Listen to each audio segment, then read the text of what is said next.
Greetings and welcome to the Dr. J vlog series. It is Friday, April 25th, 2025, and on Fridays, we study human behavior and justifications.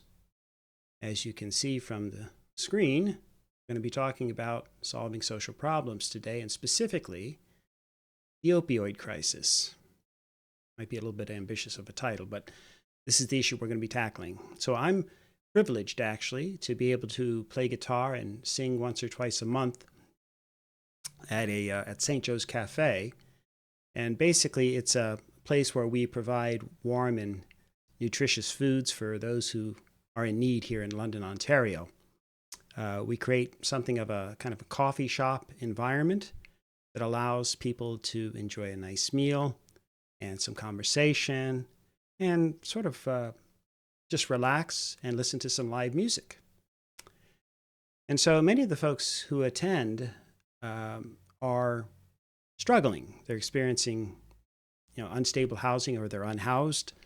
A certain proportion are coping with various problems like drug use or addictions. And in fact, before I go into play, as the photos in the lower half there demonstrate, there are typically a lot of folks who are hanging out outside, and many of them are actually using drugs before they come in. So this is part of their daily ritual, shall we say. And so we have a fairly serious problem with opioid addictions and overdoses here in London, Ontario.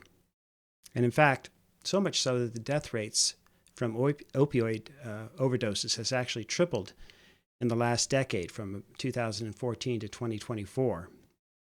And so, in fact, our region actually declared an opioid crisis in 2017 amid a range of overdoses, driven largely by a toxic supply of fentanyl on the streets. That's still a problem. So deaths and hospitalizations then spiked further during the COVID-19 pandemic and peaked in 2021. Figures are down slightly since then, but they still remain much higher than they were, as I say, a decade ago. So we're just one medium-sized city here, I think we have about 450,000 people in London, Ontario, but we have a fentanyl crisis. How many more cities and towns are being ravaged across Canada and the United States, and perhaps other places as well? Well, here are actually some figures from the United States. This comes from the Centers for Disease Control in Atlanta, the CDC. And so this chart here lists the total overdose deaths each year from drugs from all sources, broken down by men and women. And you can see the steady climb then, year by year, basically over the last quarter century. You'll also see that the gender gap has widened over time. That solid yellow line, I don't know how well you can see it, I guess it depends on your device, versus the orange line. So the yellow line represents the males and the orange line represents the females. And so what you'll see then is that they were somewhat close together, more close together than they are now, back in the early 2000s. And then the gap, the gender gap, if you will, has widened significantly in recent years. And in fact, you'll see that there are about 3 times as many men who are dying from overdoses compared to women these days. And what the chart doesn't specifically show or indicate are the deaths from fentanyl alone. Okay? So now, again, in the US in 2022, that would be 84,181 deaths just in the US, which means that fentanyl is responsible then for roughly almost 80% of the overdose deaths in the States. The total deaths from fentanyl dropped slightly, thankfully, in 2023 to 81,083 deaths, and that's the first drop since 2018. But still, it's tragic, right? Imagine if you're going to a baseball game with 50,000 people in the stadium. Statistically speaking, roughly 3 out of every 10,000 people attending, or about 15 of those people overall, would be expected to die from a drug-related overdose in a given year. In the US, then, there were roughly 222 opioid deaths each day in 2023. In Canada, we saw about 21 opioid deaths per day in the following year, 2024. So if you control for population size, the drug death rates are slightly higher in the United States than in Canada, but not dramatically different. So clearly there's a serious fentanyl and opioid problem in both countries. And there's kind of a sad irony to the problem too. What do I mean? Well, we've been studying drug use for decades in both countries. And for example, there's the Ontario Student Drug Use and Health Survey. This is a biannual survey dating all the way back to 1977. And guess what? We've learned that there's been a significant reduction in the use and abuse of most forms of drugs over time amongst middle school and high school students. Most forms are down significantly over the last couple of decades, including declines even in alcohol usage, but also marijuana, and especially tobacco cigarettes. And hard drug usage also appears to be far less prevalent than it was back in the 70s and 80s and 90s. So this is all positive news. But the synthetic opioids, from OxyContin, the highly addictive pain reliever, to the much stronger and more lethal fentanyl, have bucked these otherwise healthy trends. Okay, now to be clear, there's a positive aspect with respect to the pharmaceutical or the drug industry, in the sense that people use fentanyl patches, for example, for cancer, for other types of pain. Others might receive some of the drug in the ER if they have a fracture. So under medical guidance, fentanyl is appropriate, and there's no real reason that people need to be afraid.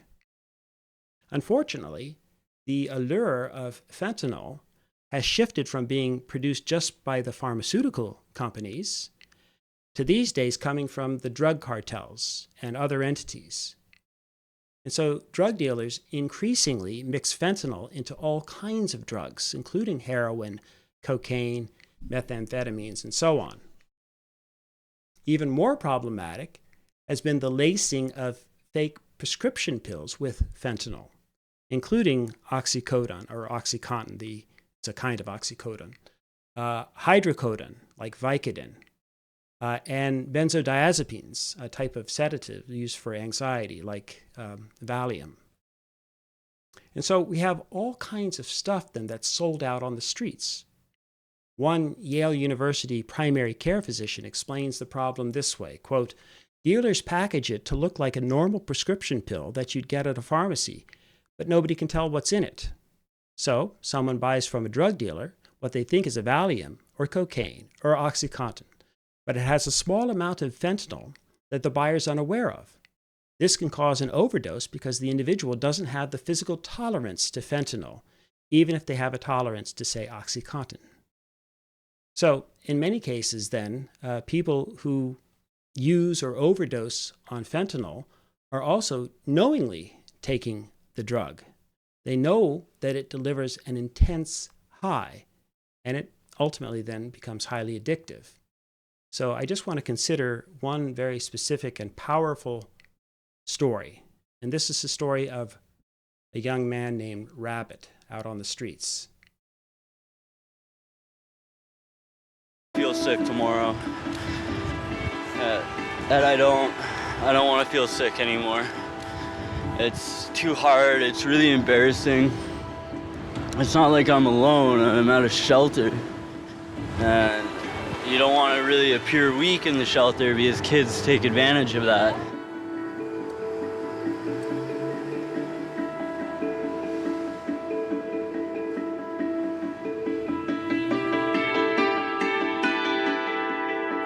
My use became more rampant and more frequent, and because of that, my methadone isn't effective. So I'm going through withdrawal even though I'm on an opiate. It's just not sitting on my opiate receptors well enough. So I wake up in the morning nauseated, I have cramps, muscle spasms, hallucinations, flashbacks, insomnia, but extreme fatigue. If you can think of a symptom, it comes with withdrawal. We're about to start panhandling.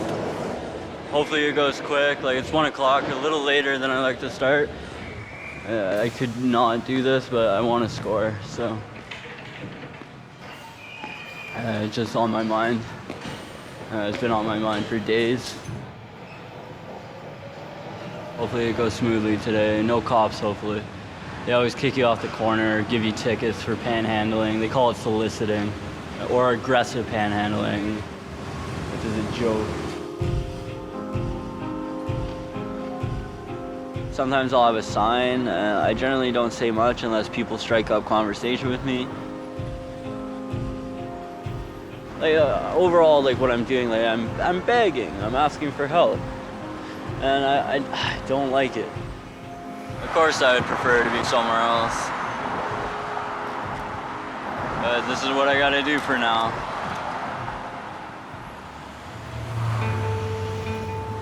When I was younger, I didn't care. I didn't care what people thought of me. Like, I would panhandle, squeegee all day, every day, and it didn't bother me at all. But now it bothers me. I'm just more sensitive to what people think of me. I don't like when people shake their head at me. It's just this overwhelming disapproval of what I'm doing. And it's like, so fucking what? Are you gonna take me in? No.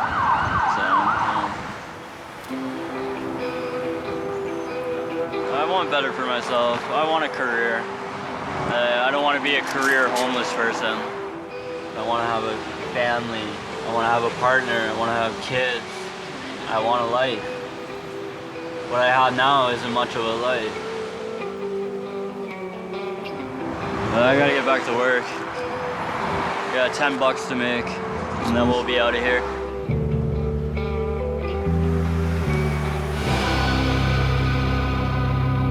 I did it. Oh my gosh, I'm so tired. I'm so strung out. Let's just go get some dope.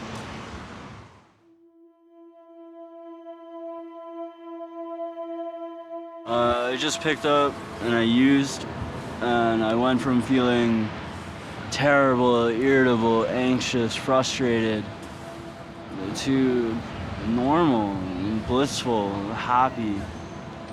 I really hope I can find something in life that makes me feel this good. My dopamine's running at like 700%. I'm content with everything in my life right now. My life's kind of a shit, like chaotic mess. But when I'm on heroin, it doesn't bother me. I should stop saying heroin because I don't use that anymore. I use fentanyl.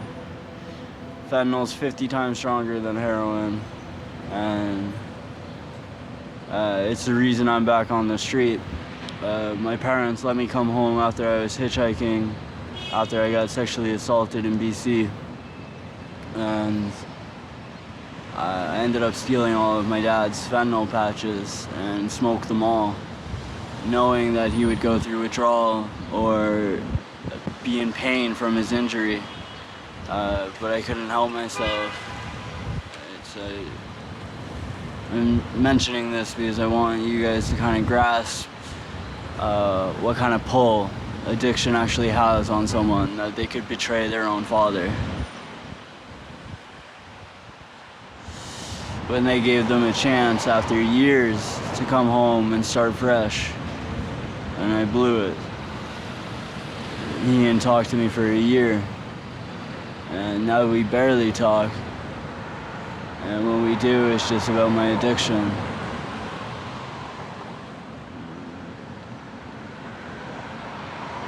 I feel better though, for now. I don't know what tomorrow is going to be like. I might try and make more money down here because I want to get more. It's never enough.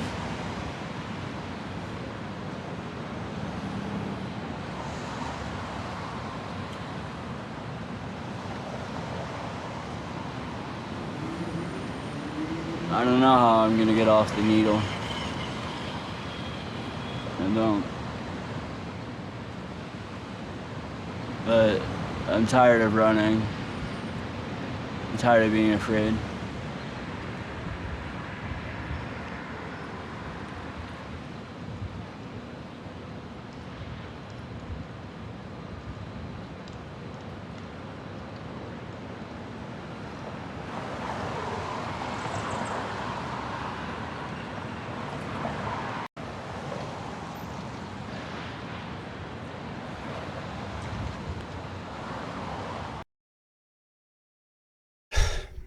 Okay, so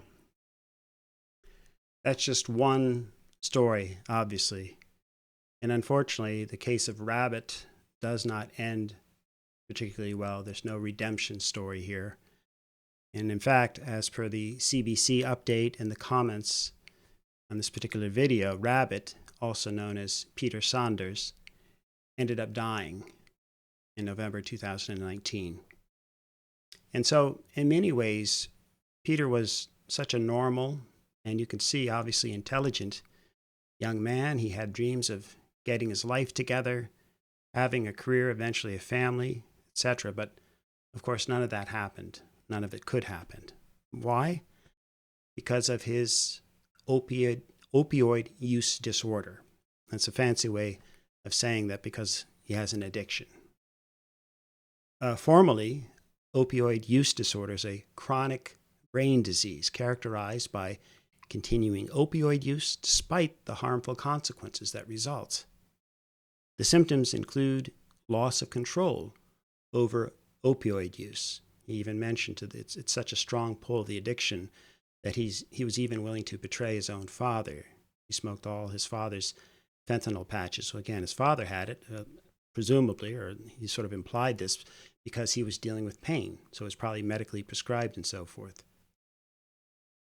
And so in any event, he obviously continued to use. And in addition, there's the insatiable craving and yet a growing tolerance to opioids.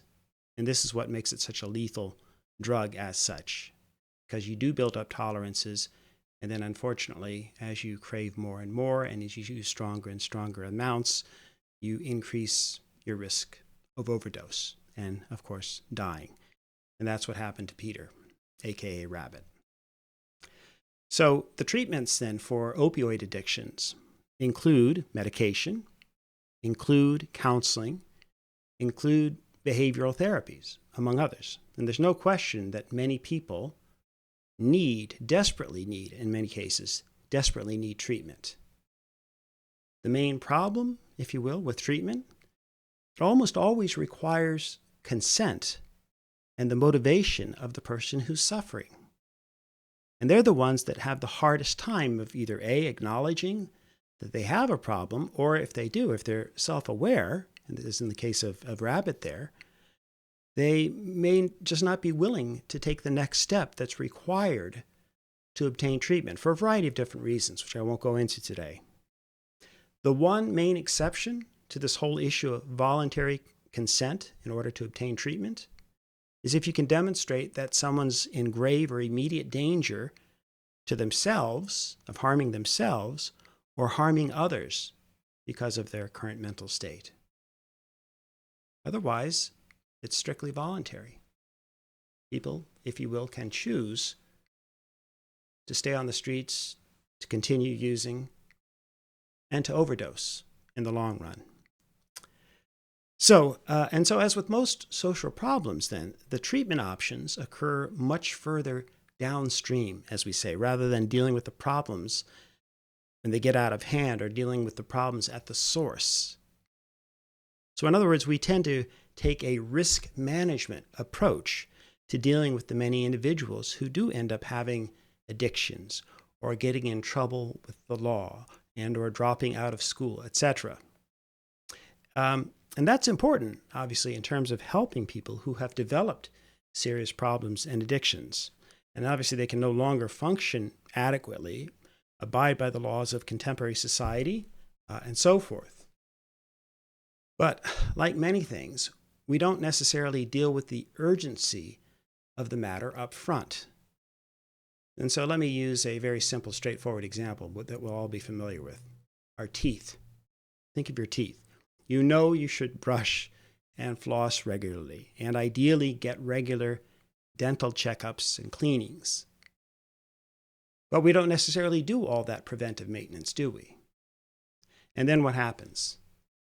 Well, eventually we get cavities, or we develop gingivitis, gum disease, or whatever.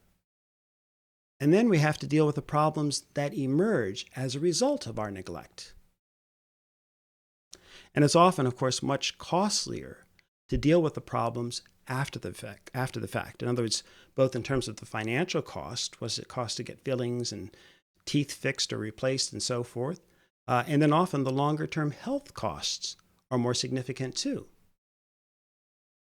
So the alternative to the risk management approach would be the social problems approach. A social problem approach focuses on the underlying conditions that increase the likelihood of young people, or even adults in some cases, turning to drugs or alcohol, for example, to help them cope with their problems or to cope with life.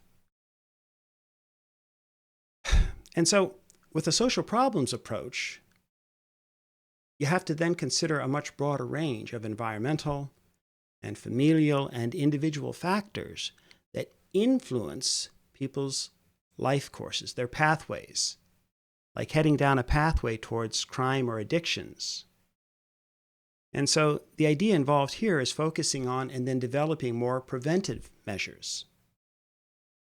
So to illustrate this distinction, finally, think of the contaminated water supplies that have afflicted communities, like the E. coli breakout in Walkerton, Ontario back in 2000. And that stemmed from the water supply being contaminated due to bacteria from nearby cattle manure that was used to fertilize the crops. Had deadly consequences, unfortunately, for several people in Walkerton.